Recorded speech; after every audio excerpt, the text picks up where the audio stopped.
বন্ধুরা এখন আমি রান্নাঘরে চলে এসেছি, রান্না করবো। তা কী রান্না করবো সেটা তোমাদেরকে একটা একটা করে শেয়ার করবো। প্রথমে আমি ডালটা করে নিচ্ছি, তাতে দিয়ে ফোড়নে দিয়েছি 5 ফোড়ন, কাঁচা লঙ্কা, টমেটো। আর মুসুর ডাল করছি বলে পেঁয়াজ কুচি দিয়েছি, টমেটো দিয়েছি। তো আজকে রঙের মিস্ত্রিরা আমাদের বাড়িতে খাওয়া দাওয়া করবে, তো তাদের জন্যও রান্না হচ্ছে। তারপর করবো মাংসও করবো, তা তোমাকে সেটা দেখাবো। ডালটা হয়ে যেতে আমি নামিয়ে নিয়েছি। মুসুর ডাল, মটরশুঁটি দেওয়া। ডালটা হয়ে যেতে আমি বলতে দিয়েছি কড়াইতে 5 ফোড়ন দিয়ে আলুটা ভেজে নিয়েছি। বাঁধাকপি নুন দিয়ে চাপা দিয়েছি, তা চাপা দিয়ে দেবো। বাঁধাকপির সাথে মটরশুঁটিতে দিয়ে দিলাম সেদ্ধ হওয়ার জন্য, নামিয়ে নিয়েছি। তরকারিটার জন্য আমি মশলা করে নিয়েছি, তেল ছেড়ে দিয়েছি। আজ বাঁধাকপিটা করবো চিংড়ি মাছ দিয়ে। চিংড়ি মাছটা ভেজে বাঁধাকপিতে রেখে দিয়েছি, এটা ধুয়ে দেবো। বাঁধাকপির তরকারিটা হয়ে যেতে নামিয়ে নিয়েছি। মটরশুঁটি, চিংড়ি মাছ দিয়ে বাঁধাকপি আদা জিরে বাটা দিয়ে করেছি। আর এদিকে কড়াতে দিয়েছি আলু, নুন আর হলুদ দিয়ে ভাজা ভাজা হয়ে এসেছে, তা নামিয়ে নেব।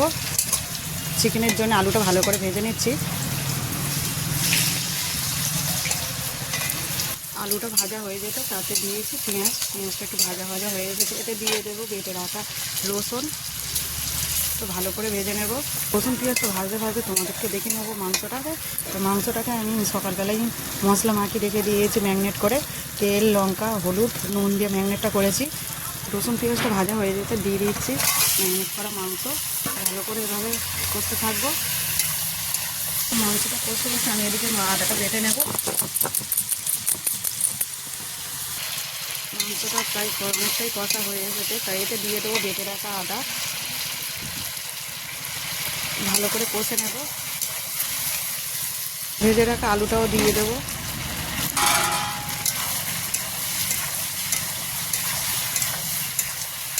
এবার দিয়ে দেবো চিকেন মশলা। আর উনুনের জালের রান্না, কাঠের জালে রান্না তো ভালোই হয়, তরকারি টেস্ট আসে আলাদা, গ্যাসের থেকেও টেস্ট আসে আলাদা উনুনের কাঠের জালে রান্না। কেটে রাখা ধনিয়া পাতা ভালো করে নাড়াচাড়া করে নেব। তরকারিটা কষানো হয়ে যেতে জল ঢেলে দিয়েছি, তা আলুটা সেদ্ধ হবে।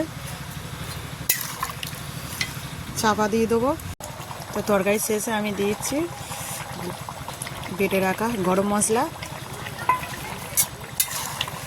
একটু ফুটে গেলে নামিয়ে নেব। তো মাংসটা হয়ে যেতে নামিয়ে নিয়েছি। তা কেমন লাগছে বন্ধুরা মাংসটা কমেন্ট করে জানাবে। বাকি কাজ সেরে কথা হবে বন্ধুরা। স্যার হান সেরে চলে এসেছি বন্ধুরা, সব কাজ সব সারা হয়ে গেছে। তো মেয়ে স্কুল থেকে চলে এসেছে, তো ও এখন স্নান করতে গেছে। এদিকে মিস্ত্রিরা এখনও কাজ সেরে ওঠেনি, তা ওরা কাজ সেরে হাত ধুয়ে উঠলেই ওদেরকে ভাত দেবো।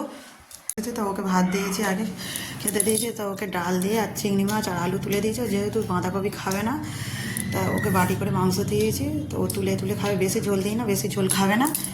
মিস্ত্রিদের জন্য ভাত বেড়েছি, তো 2 জায়গায় ডাল দিয়েছি। আর তো সবজির তরকারিটা পাতে দিয়েছি, মাংসের তরকারিও বেড়ে দিয়েছি। তা আসলেই ওদেরকে দিয়ে দেবো। তো মিস্ত্রি দাদারা হাত ধুয়ে চলে এসেছে, তো ওনাদের হাতে ভাত তরকারিটা পাঠিয়ে দিয়েছি। তো মাংসটা এখন বাকি আছে, আমি এটা দিয়ে আসতে যাব।